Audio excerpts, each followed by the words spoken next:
This time on Watchers of Tomorrow. Under the sea, under the sea. Darling, it's better down where it's wetter. Take it from me.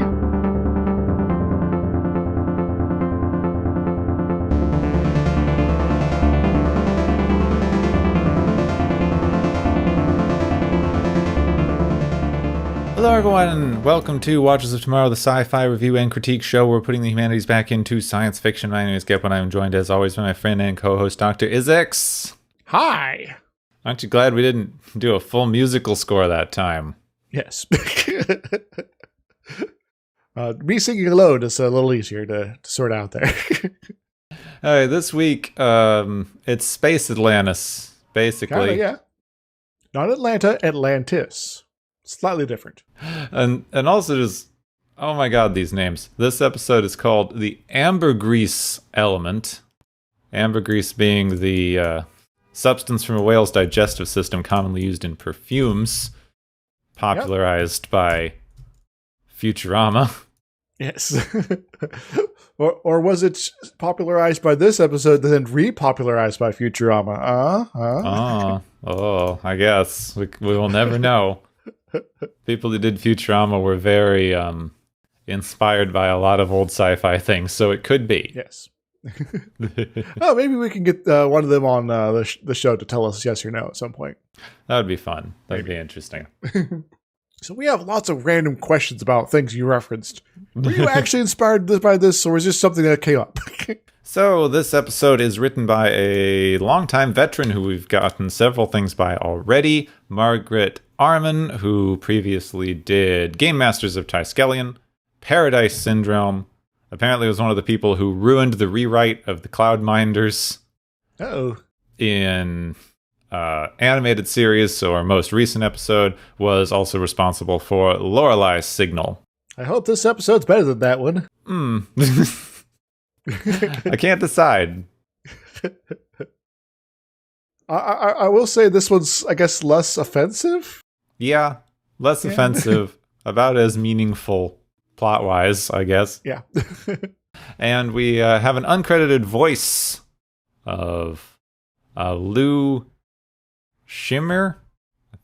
I think Shimir, possibly. Shimir?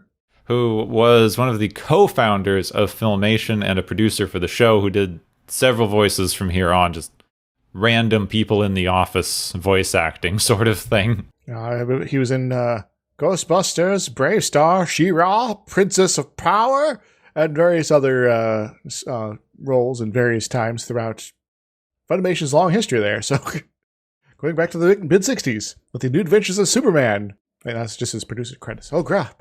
I mean, it was just a producer and a co-founder, so I think he's just done random uncredited voices. Yes. Also, 8 credits as Self. Ghoulie in a docu-comment. I don't know what that is. Huh, that's interesting. Credited as Self in various things. Yes. But he'll also be a Romulan crewman in The Practical Joker, and Jeremian Guard in Albatross for Star Trek the Animated Series at some point. Yeah, 2 different Dromians, whatever that is.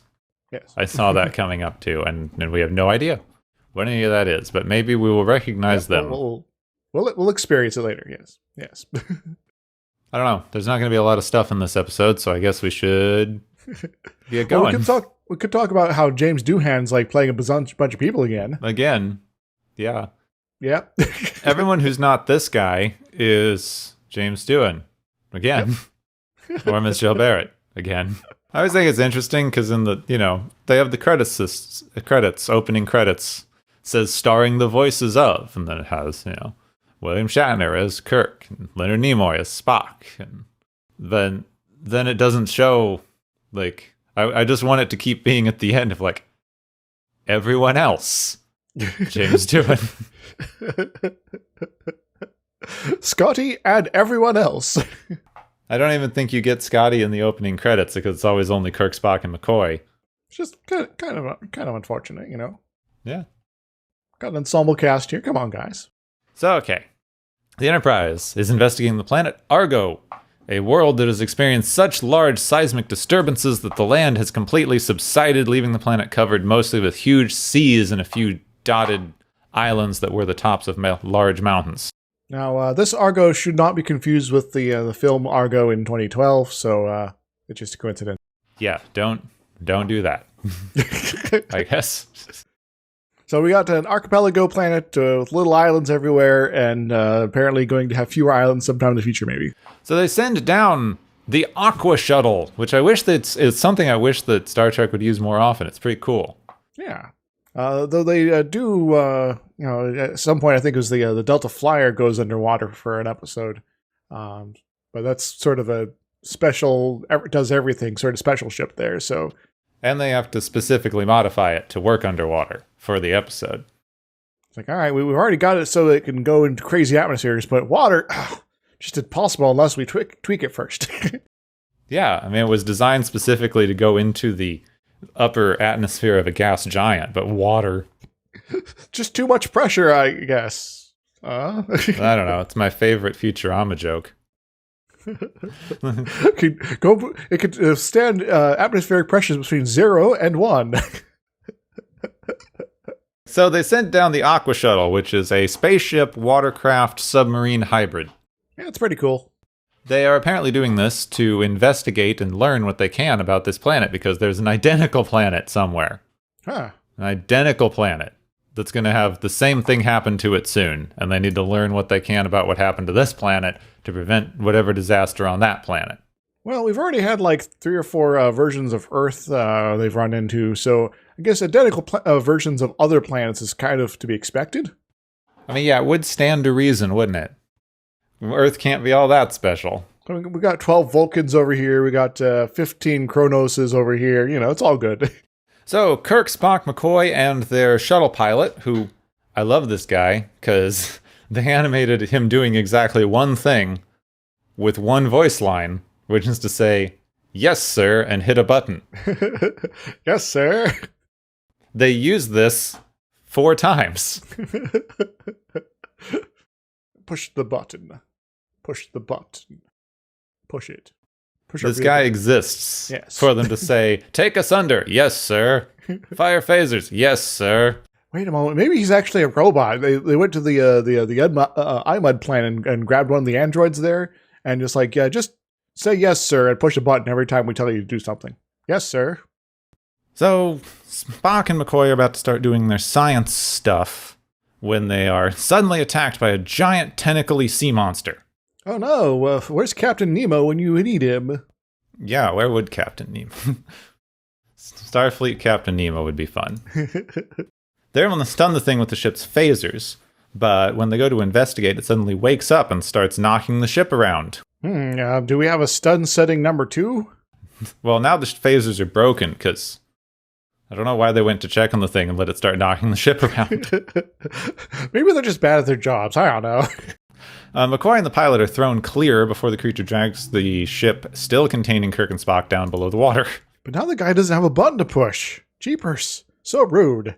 5 days later, the crew have been frantically searching for Kirk and Spock this entire time. Mm-hmm. They've been sending small, open-topped watercraft down, which seems like a really bad idea considering what happened to the last thing that they sent down to the planet. Yes. Maybe during that 5 days they went down with a crazy armored shuttle, and then the thing didn't show up, and then the regular shuttle, and then it didn't show up, and then it's like, just take out the rowboats, it's fine. At this point, they finally discover Kirk and Spock unconscious on some rocks. They're still alive, but McCoy discovers that their lungs no longer work. At least they're no longer able to breathe air. They have adapted to be able to breathe only water. Now, it should be pointed out that when they found them, they were face down in the water. So the first instinct should be, it's like, oh no, we found their bodies. But no, they're alive. That's weird. But no, it's like, oh, they're just alive. It's fine. They moved them to a small-ish water-filled room in sickbay where they seem to be able to swim around and breathe just fine, but they have no memory of what happened to them after the shuttle crashed. Well, this is going to be a little awkward. Do we convert the sickbay into like the bridge now, or what? Yeah.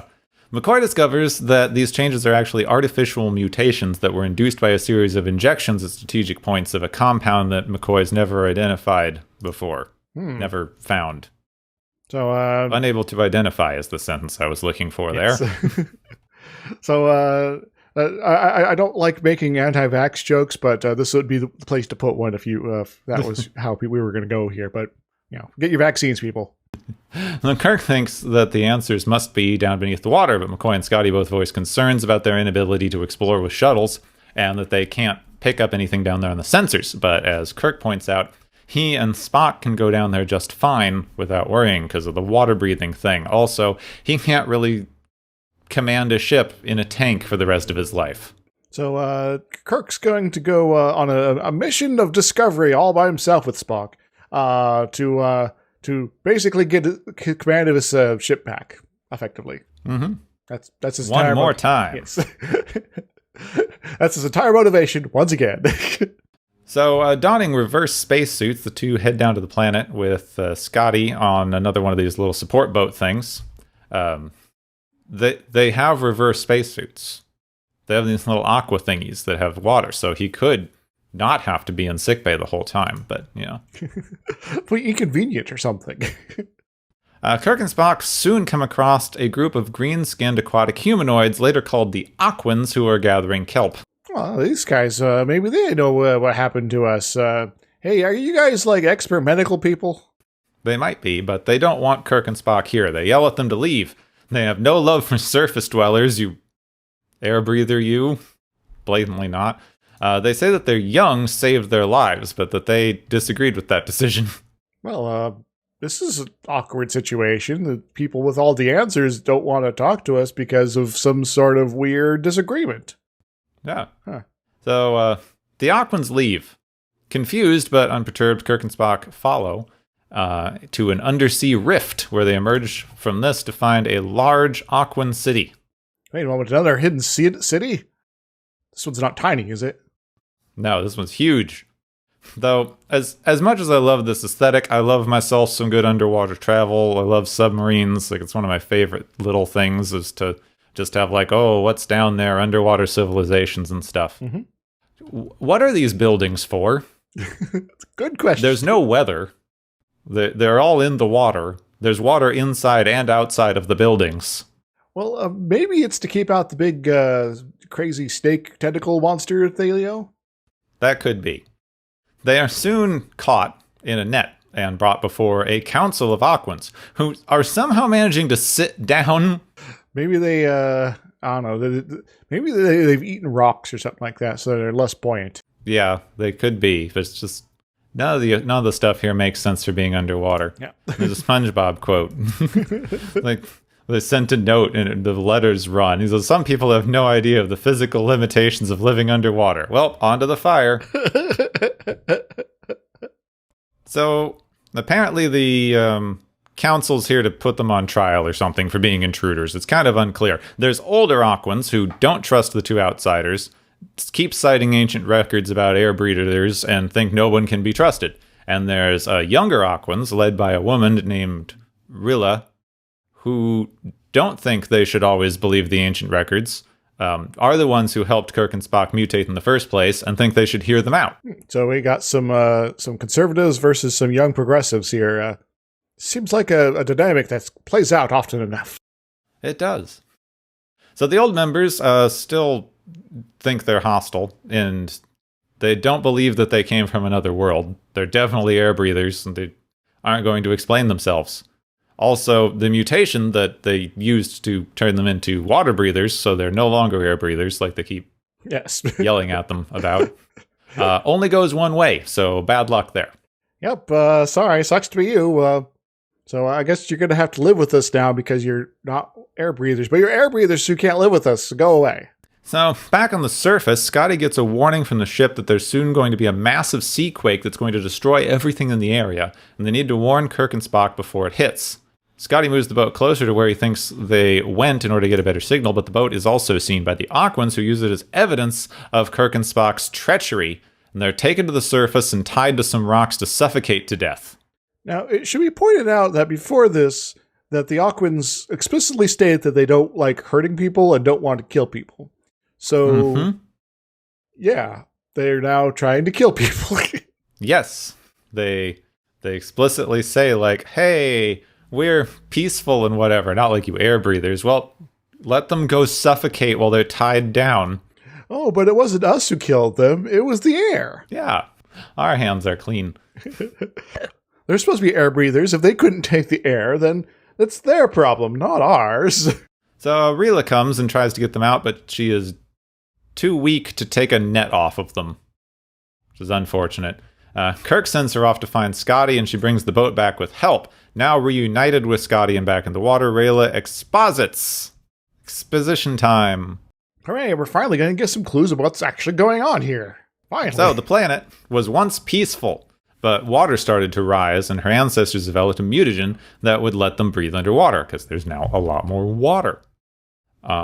The remnants of the surface people then started to fear and attack them, even though they were the same people, and they did this intentionally. Apparently because of just the stress of a natural disaster happening caused them to start attacking people.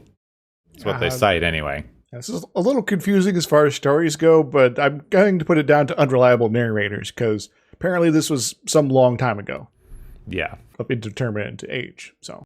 And this is why the mutation's only allowed to go one way, because they're racist. Maybe there was a lot more dynamics going on during that period, that maybe it was more than just, air breathers versus water breathers, because they were coming from the same civilization nominally, but maybe there was some sort of social division that was actually at play here, that, and so the water breathers now were like the descendants of the rich people that had access to the means to escape their dying planet, while everyone else had to get screwed over. That could be. Either the rich people are the ones who had the means to transform and not have to die horribly in the water, or they were the poor people who were being experimented on because no one was sure if this was going to work. And then the poor people were like, oh, we're like fish people now, and everyone else is like, oh no, can't have that, so we're going to attack you now or something. I don't know. So anyway, there are some ancient ruins that are forbidden, apparently, where they might find some answers, because ancient scrolls and whatnot. Scotty warns them of the upcoming sea quake, but they convince Rila to take them to the ruins first. Rila won't go in with them because it's forbidden. Definitely super forbidden. So Kirk and Spock swim through strong currents in a weird-looking cave thing. The dynamics here are very unclear. She takes them to a little rift thing that looks like it's an undersea cave that they have to go through. But then the ruins are just also in open water. Yes. Maybe it's just so large of a cavern that it looks like it's open water, but it's, then it kind of begs the question, like, where are the lights coming from? Yeah. Maybe they just can see the dark now? I don't know. The city just has automated street lights that are still functioning. So inside this Roman-looking city, they find a building with medical-y looking symbols on it. Apparently everyone has the same universal medical symbols. Yes, though these ones are slightly more Aquan themed, I guess. Which doesn't make any sense, since apparently this is pre-Aquan, but... Well, maybe they used to be like snake people, and then they become fish people instead. And then they got legs in that process. Oh, gross legs. Ew. It's not that you guys breathe water, it's that you have legs now. That's just awful.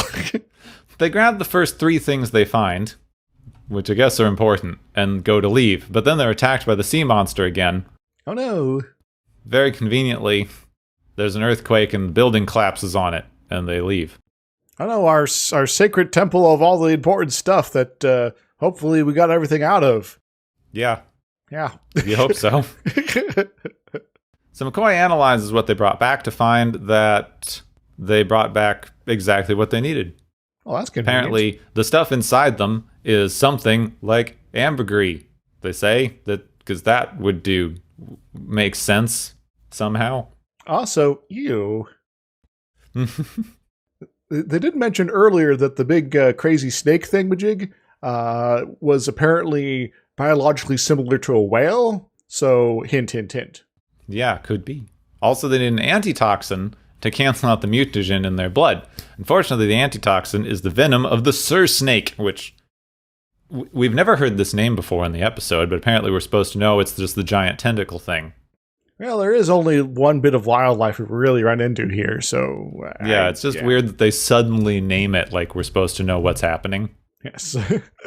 Earlier on, it's like, yeah, you were attacked by a stir snake and ended up down here, and we saved your lives. Now go away. But they just kind of left that bit out. Kirk and Spock recruit the help of the young Aquans to get the venom. They're like, no, the laws, the ancient doctrines forbid us to go into the city and forbid us to go screw with the Sir Snake. And they're like, hey, knowledge is the only thing that will save you. And like, you're right, dude. Well, that was a pretty easy argument to win. Let's go do things. The young people of this civilization are very easily swayed. Yes. Rayla before was like, oh, I can't take you to the ruins. It's forbidden. Come on. It's like, okay. Okay. It's like, are they like, they're animated as adults, but maybe they're like 10? I don't know. They might be. I mean, they're trying to do a youth rebellion thing. So I kind of like, we don't want to follow the old doctrines, so like peer pressure will work really easy. Well, maybe it's just exploiting something they want to do already, and yeah. Mm-hmm. So they find the snake that got knocked up by the building and catch it in a net before it wakes up. They grab just enough venom before the quakes hit again and the snake is squished now. Oh no, our Sir Snake is no longer going to be threatening us the rest of the episode. Also, we might not have enough venom, so that sucks. Yeah, this is the third time this thing's gotten passed out, so maybe it'll just show up again and just attack the ship out of nowhere. Who knows? It's like suddenly it's like, wait a moment. We're on the Enterprise. It's attacking, though. It's here. How did it get here? I don't know. So McCoy prepares the antitoxin for them on board in the aquarium tank thing. He's not sure of the dose, but he doesn't have enough to test because they were only able to get just enough. So if he gives them too much, the mutagen will be made permanent. Dun, dun, dun. That seems confusing, but okay. Yeah. Really confusing. Kirk knows first. For a minute, it almost looks like he's going to go full fish man with scales and a fin and everything, but soon the mutation reverses, making me really wonder if inside of the tank was the best place to do this. Yeah, because like, oh, his lungs are starting to transform to be how they were before. Well, he's passed out underwater. Yeah. Maybe we should, like, I don't know, get him out of this tank, maybe? Yeah, you'd hope. So after Kirk and Spock are returned to normal, they bring the Aquan leaders on board using their reverse scuba suit things, and show them how they can now use the ship's phasers to redirect the quakes, thus saving the city. So you guys need to be like more chill about people that you don't, you're just meeting for the first time, and not just assume all sorts of horrible biased things about them, you know? Yeah, one would hope. So back on the planet, the quakes have caused the old city that they were in before to rise up out of the sea. Rayla says the young people will now use the anti-mutagen thing to become air breathers again and go explore the old ruins. Seems unnecessary to completely change your body, but fine. Kirk's glad that they figured out the thing with the phasers. Yeah. Because they just immediately said, like, hey, we can use phasers to redirect earthquakes. Like this was a thing they knew already. Then at the end, they're like, I'm glad we figured out the thing with the phasers to redirect earthquakes. That will help us save the other planet.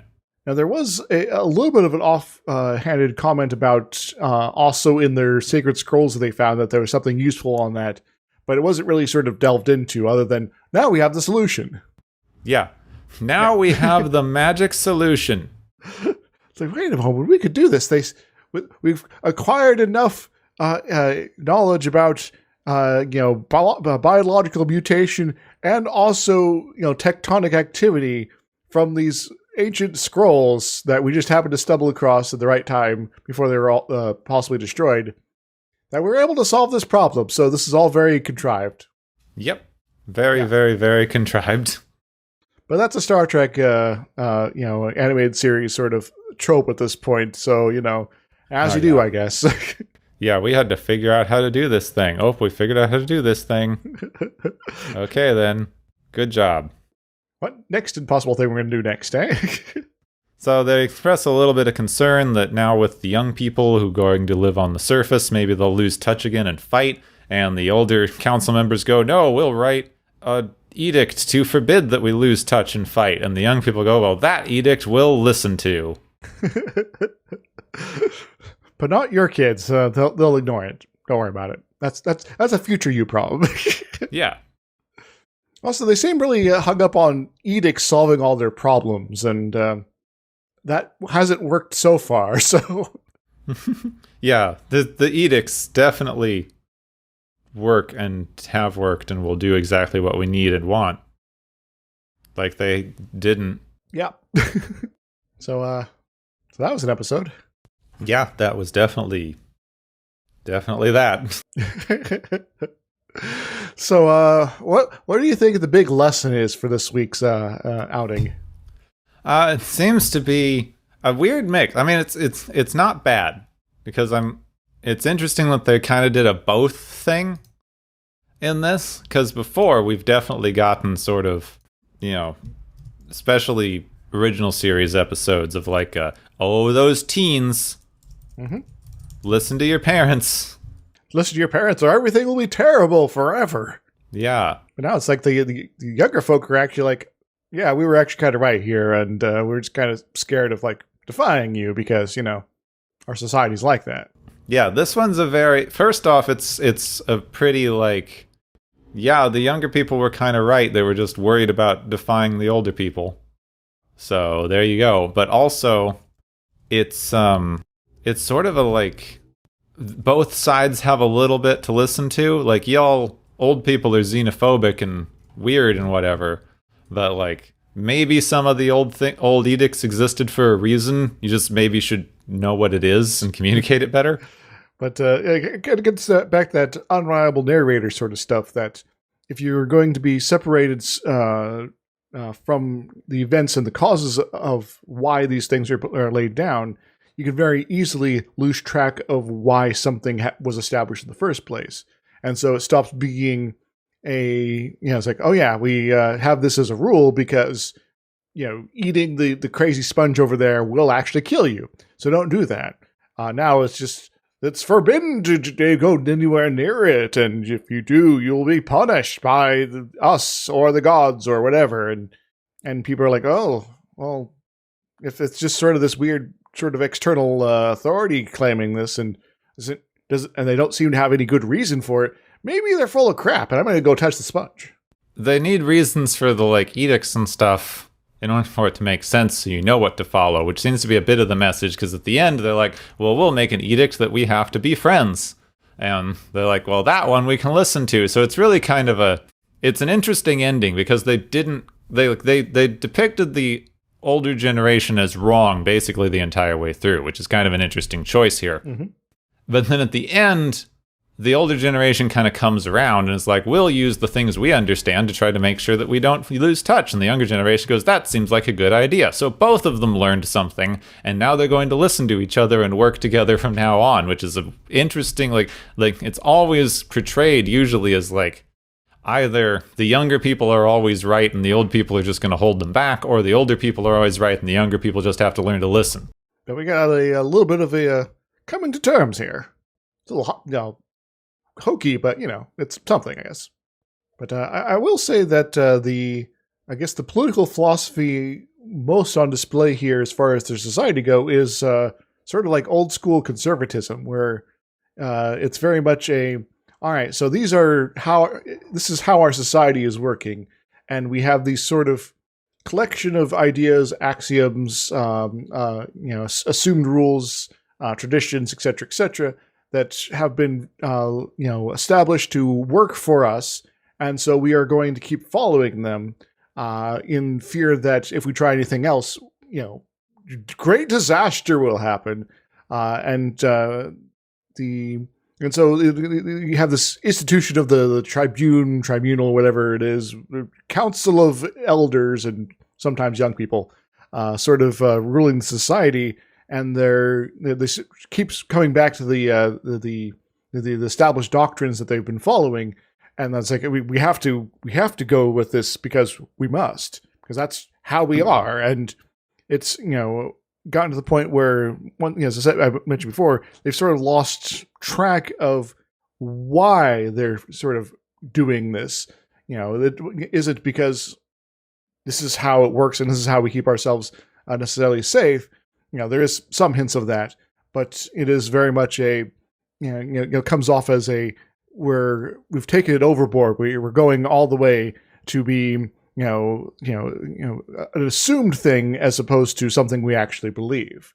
This is I guess there's very little difference between those two, but one is something that you have thought about and decided that I'm going to adopt this as a philosophy, versus I'm just going to adopt this as a philosophy without thinking about it. Well, the one is more of a tradition of like, we're doing this because we've always done it, and maybe there was a reason for it in the past. This may be apocryphal, but there's sort of like the prohibition against eating pork in certain religious philosophies. There's sort of this older story idea that something like that is because in ancient times, pork was actually kind of it's a difficult to prepare meat. It's difficult to like keep around and prepare safely. So the prohibition was more sort of a health concern thing of like, if you people who eat this tend to get sick. So we've made a connection here. That's something that's like no longer really the case with modern food safety things in a lot of places. So now it's crossed over into just being a religious tradition that's followed because it's been followed. Mm-hmm. Not to say anything against either of those, and again, it might be apocryphal, but it does illustrate the point. Yeah. And so it sort of has encouraged a set of behaviors that are in the present maybe not necessary, but are still followed for sort of the internal reasons of those who practice them. Now, what's really, I mean, you're talking about the old school conservatism thing with this philosophy. It's interesting to me that they are using, in this case, a quite literal boogeyman to enforce the reason that they should keep using these rules and philosophies. Because as far as we've seen, the air breathers that they're so worried about are now completely extinct. We never hear about them.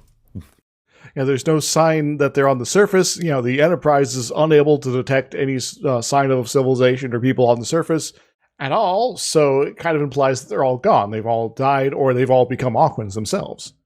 Which, in fact, makes a lot of what they're presenting here much closer to something like a religious philosophy rather than a kind of, legal tradition. Because in a lot of cases, even in fairly conservative societies, if there's no particular reason for a law to exist anymore, it kind of stops. Now, there are a lot of laws and things that don't seem to make sense in modern context, but a lot of the times that's because the purpose of the law is to illustrate the control over certain portions of the population, and the law itself is doing that fairly well. But several places in the U.S., like where I grew up in Phoenix, it's illegal to spit on the sidewalk because it's was worried about tuberculosis spreading and things. That's a law that's still on the books in a lot of places, but is no longer enforced because it's just not useful to expend the resources to do so. But something like a religious philosophy, you would continue enforcing it because the entire point of those philosophies is that you follow them regardless. It is the purpose of the religious philosophy is very different than the legal law. Yeah, I'm reminded of a Terry Pratchett quote, which is basically, if you're not going to do something traditional because it looks silly, you may as well give up on the whole thing right now. Yeah. There is, of course, in the real world, numerous instances where the legal and religious do intersect. In several different faiths, and so there is, I guess, we could go into quite a bit of conversation about that, but I haven't quite prepared that myself here. So yeah, if you got anything there, feel free though. Not particularly. I mean, it's kind of a natural evolution if you look at it. As far as we can tell, general concepts of morality that seem to be fairly either innate or kind of organize themselves naturally in small to medium-sized groups kind of get codified either into something resembling like a proto-legal system or a religious system, and then as time moves on, the one is used to justify the other and they become intertwined. A lot of older civilizations had completely intertwined legal and religious systems. Now, like you mentioned, there's a lot of places that do have these, especially more religiously organized state actors. But even in the US, which purports to separate the two legally, a lot of laws are religiously inspired, and people will also cite religion as the basis for a lot of very fundamental things that we consider moral, like the prohibition on killing and stealing and things like that. There's various sectors that will claim that those are completely religiously inspired. So it's hard to untangle them, because even the concept of untangling them is actually a fairly modern idea. And one we've not fully embraced is civilization. Because even if you look at something like Christianity and Old Testament Judaism there, like the Ten Commandments in Abrahamic religions are literally a list of laws.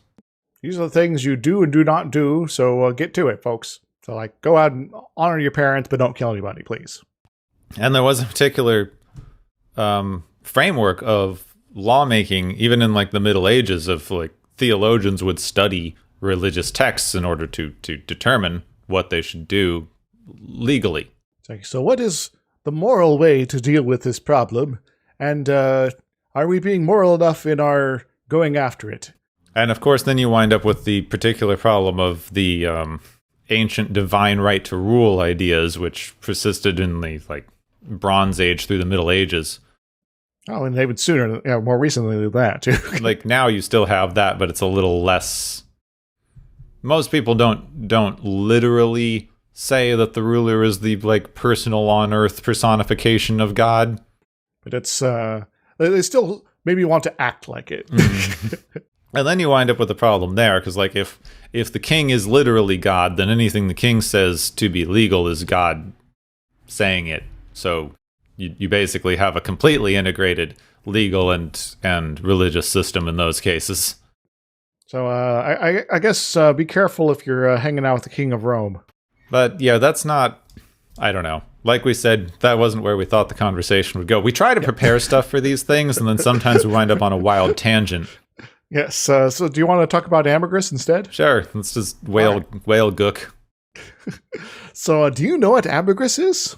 It's some sort of excretion inside of a whale's digestive system. I think it might be kind of like a thing that forms around a impurity or irritant. Kind of. There is a hypothesis out there that it is generated by sperm whales specifically, and no other sort of whales, but specifically just them, when they are needing to get something through their digestive tract that is generally physically hard for them to pass. Say, the beak of a giant squid. So, speaking of giant tentacly monsters here, so this it sort of forms up and very slowly, and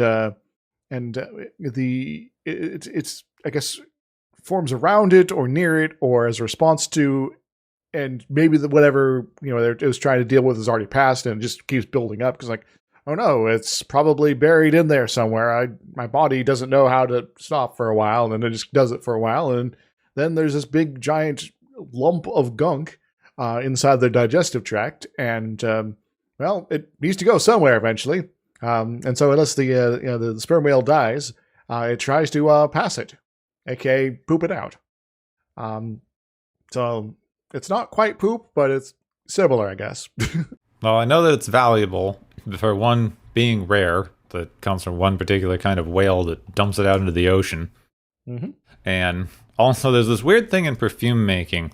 Lots of people probably know this already, but you think of perfume as a good smelling thing. That's the general purpose. But you also have layered scents in there. And this is one of those, yes. They have a thing that's generally called a base note, which is usually a really heavy, by itself, fairly unpleasant scent, like your musks and things. And ambergris kind of falls into that category. It smells god-awful. Yep. But you can use it as the base note of a perfume, which then contrasts some other things. And when you have everything together, it's actually better as a more complex profile than just having a lot of good smelling sweet things in there. Yeah. So this material that has a kind of sea-based fecal odor for all that nastiness there. If you reduce it to the right amounts, it then is sort of a contribution to that whole range of experience there. But it also, the sort of, I guess, the active chemical there can also be used to help be a fixative in the perfume, which helps meddle around with the vapor pressure and such, so it actually lasts longer too. Oh, so it's both contributes to the scent as well as is chemically useful for it. It's currently prohibited because whales. Yes, searching for ambergris kind of endangered the whales in the first place there. Yeah, because it's even like people's like, oh, we're going for whale oil. No, it's mainly actually people wanted to have perfumes, and so they're gonna kill like 50,000 whales a year, and suddenly there's not so many whales anymore. Whoops. And so they're like, maybe we should like chill out on this and look for alternatives. And eventually they did come figure out what the active chemical was specifically. I think the 1940s maybe, and was able to synthesize it synthetically. So you can get the effectiveness of legit ambergris there with a artificial substitute, because it's just basically what you were going there for the first place. The first, just sort of made in a lab as opposed to in a whale stomach. Which is actually a lot of the stuff in perfume now. Yes. If you actually look into it. You have a lot of stuff that was old, made, had to be gathered from, rare, weird ingredients. But civet cats and musk deers and things like that. And now you just make it artificially in a lab. Yeah, and so we are less prone to hunting these species to extinction as a result. Hooray! There are still other things that threaten these critters, but at least that's one major pressure from our, greedy society that's been sort of removed there, which is kind of nice. Yeah, now that you aren't hunting them down for perfume ingredients, it's made things a little easier. So hooray for chemistry! Now we've talked about this before, but it's been a while. I always think it's really interesting when you get this theme, especially in sci-fi shows, of kind of the ancient medical technology. Which it's just kind of like, we knew how to do this back then, and we had Roman amphitheaters and stuff. Well, I think it's always interesting. Yeah. It's always presented as the technological progress, quote unquote, has been lost for some reason. In this case, natural disasters. Mm-hmm. And then they have to come in and rediscover the ancient knowledge of what used to be a technologically advanced civilization. But in our own modern world, there's actually a new kind of branch of this. It's been around a bit and it's been developed more now, where we are looking at more sort of ancient / folk medicine ways of doing things, because at one point or another, those worked. And if we figure out why they worked, we might be able to find applications now that we could use, especially, and this is where I came across it originally, in something like antibacterials, which you have to kind of cycle those, because as everyone knows, we're having this problem of antibacterial resistant bacteria evolving. So you kind of have to cycle out which kind of antibacterial you're using every so often, because it develops a resistance. You have to change the thing, then you have to change the thing, then eventually you can circle back round, because the original resistance would have no longer been applicable, might have evolved out or weakened. So they're finding ancient antibacterial methods, which they are then testing, and then we could possibly use again, because these things were used, maybe 1,000 years ago. The bacteria no longer have immunity to those ancient methods, and now that we know what we're doing, we might be able to actually apply them more consistently in a way that would be more helpful and consistently useful than the way that they used to be used before they even knew what antibacterials were. Indeed. So we could potentially have effectively a system in place where we sort of have intentional cycles where we go through different methods here, and we're always going to be able to effectively keep the bacteria in check to a certain percentage for how effective our strategy is, But the moment it starts to weaken up, we switch over to a strategy that we haven't used in a while, and then suddenly, and we just have enough of these that we're always going to be maximally effective at all times, which is kind of nice. Well, we also have various things like old legends, just older ways of doing it. Some places now, it's a little unpopular because we think it's kind of gross, but can be necessary. Leeches are making a bit of a comeback because they, as a way to kind of move blood, they used to be used for bleeding, but they're very, very good at moving a lot of blood out of your body relatively painlessly. And they can often be used to encourage blood flow to severed limbs or digits. Like if they have to reattach a finger for some reason, they will often put like a leech on the end of it because it's pulling the blood through, which forces blood flow into the newly attached digit. Indeed, and they also have like a natural anticoagulant, correct? Yes, which is one of the things that helps. They also have teeth sharper than scalpels, so it's a relatively painless process to be bitten by a leech, because if they caused you too much pain, you'd notice and get rid of them. So, just kind of latches on there and effectively acts as a localized heart pump for your damaged limb there. You also have maggots, which are people think are even more gross, but are incredibly medically useful. They like that bacteria stuff for starters, so they like to eat that up, and then they're going to be chowing down and eating necrotic tissues and things like that along the go. And and now I'm no longer horribly infected with an open wound. Hooray! Yeah, and the thing is, you have the same biological organism has teeth sharper than scalpels thing. Happens a lot. But also, they eat dead tissue, but only and exclusively dead tissue. Mm-hmm. So they will eat, if you have like a bad injury or an infection, they will eat all of the dead tissue, but they will not go a millimeter further, which is something that's incredibly difficult to do if a person has to cut that out of you. Yes. So they're better surgeons than humans. Hooray! But it's really small and wiggly. And finally, one that's not gross.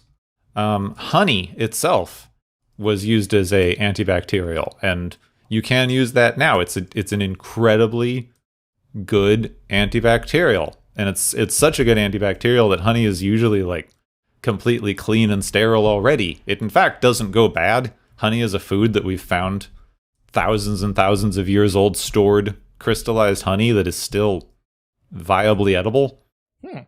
Nice. So you can use it as a disinfectant because it's so full of various chemicals and sugars and things. If you just smear honey on a wound, it disinfects it.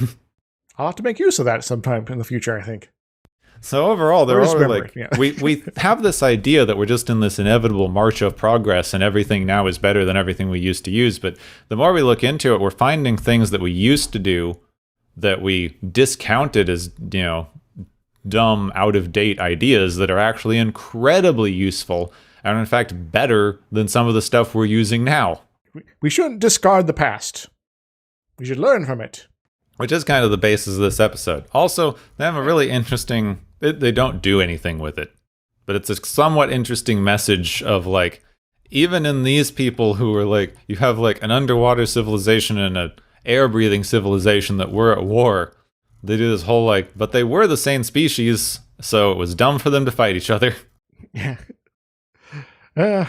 Another case of people with terrible reasons for trying to kill each other. Come on, folks. Maybe there was something where the ones on the surface liked Digimon, and those the Aquids liked Pokemon instead. Well, now we have to hate the ones on the surface. As someone who doesn't really have a horse in this game at all, I'm going to be curious now. Anyway, that's all I had as far as Ambergris or Ambergris or however you want to pronounce it. It basically literally means gray amber, by the way. Yeah, gray amber, which smells awful, was apparently thought to be a cure for the plague during the Middle Ages because the smell would keep the bad plague smells away. Yes. Happens. So because it's all about the fumes and the vapors, not the tiny bacteria and viruses and things like that. It's all about the bad smells, and obviously, that's all you have to fix. Miasma. Oh, and Here's a little random bit of information I've run across. Apparently, Charles II of England apparently liked to eat it. Ew. Yeah. Ew. I'm not sure if how accurate this is, but this is cited in a couple places here. So on that note, yeah. Well, I think we've already gotten more than we possibly expected out of this episode, so I think maybe it's time for the Galaxy's favorite game show. Woo!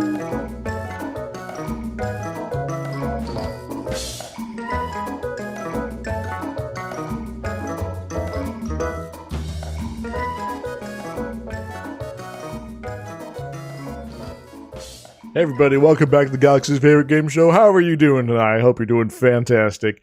Gepwin's once again here, as well as our various contestants, as well as our guest contestants for this episode, of course. And they've been racking up various points, and we are about ready to hand out some prizes. So our first one today is the What Prime Directive prize, which goes to the crew of the Enterprise for very specifically interfering with the development of a pre-warp civilization, altering their entire arc development, and for what reason? To get so that Kirk can, go back to commanding from the bridge. What do they win, Gepwin? They win another one of these missions to go out to where ships are mysteriously disappearing. I think that every time they break the Prime Directive, they get sent on one of these missions. It's one of these we'll let the universe decide whether they get punished or not things. You'd think at some point they would find a more reliable method to sort out this Prime Directive issue than we'll just hope they go and get themselves killed. Our second prize is the Pro-Life Hypocrisy Prize, which goes to Domar and the Aquan Tribunes for being we cherish all life and, we won't kill people. But then they put Kirk and Spock up on the surface to suffocate later. What do they win, Gepwin? They win writing their pro-life stuff down as a decree or edict so that they'll actually follow it. Apparently that's what you need to do in this society instead of just saying it. Yeah. This is a tradition, but not part of the official doctrine, so we couldn't follow it. Ho ho! Thus you get to die now. Well, anyway, our final prize for today is the Sacred Shark Prize, which goes to the Sur Snake for its being forbidden to capture one or hunt one or whatever because of ancient doctrines.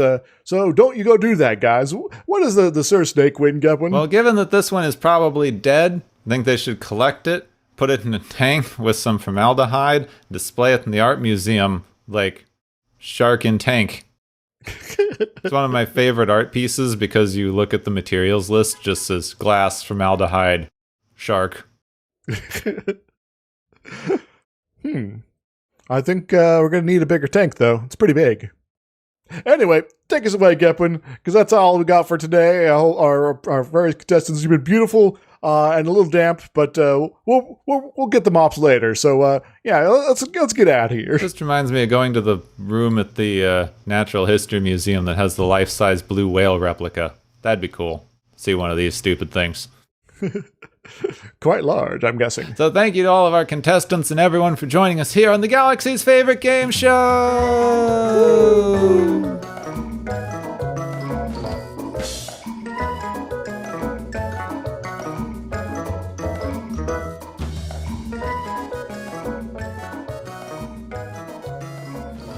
So who's a big fluffy kitty? There's a big fluffy kitty. Actually, I'm not sure if 100% named after, canonically there, but definitely inspired by a giant cat civilization from the Ringworld novels. Yes, who wrote those Ringworld novels? Some dude. I'm gonna guess Alan Dean Foster because he's written right here on the Wikipedia page. Now there is someone else who was involved in this episode. Larry Niven? Yes. What did you do, Larry? He wrote the Ringworld. Oh, okay. That makes sense then. Ringworld. Who's this Alan Dean Foster dude then? It's a good question. I don't know. Alan Dean Foster. Star Trek Log 10. Oh, he wrote a full-length novel based on this. Expanded to become the first half of a full-length novel by Alan Dean Foster. Okay. So Larry Niven wrote this episode, who of course did Ringworld, as I just said. I've never read these. I just saw a thing about it a while back. Yeah, I'm guessing Dom Noble's video? Yeah. Yes, me too. No, I've been vaguely familiar with the Ringworld stuff for ages, and it's I guess partially because of this episode. It's like, oh yeah. Also, I know people who have read it. So I've been vaguely aware of Ringworld for a while as one of those things that everyone tells you to read because it's like super good sci-fi, and then I never got around to it. Yes. So maybe I will one of these days now that we have to do this, but probably not before next week. I'll have to read a synopsis, and y'all should y'all should go watch Dominic Noble's video about it because it's a pretty good synopsis. Yes. Though I will say that it has very, very minor connections at all to what's going on here, other than there's this species of big fluffy kitties. Yes, but same author, which is fun. Also, Yes. so next week's episode is called The Slaver Weapon, which I don't like the sound of. Not one bit. Yeah. Yeah, but it brings up all sorts of horrible associations potentially there. Yeah. But if I mentioned the big fluffy kitties are kind of evil. Yeah, evil big fluffy kitties. As all big fluffy kitties should be. So basically just cats. Yeah. I like cats. I'm a cat person myself, but I understand they're inherently evil, so that's all good. But okay, that's next week. So join us next time for Big Evil Cats on Watches of Tomorrow. Next time on Watchers of Tomorrow, who's the big evil fluffy kitty? You are...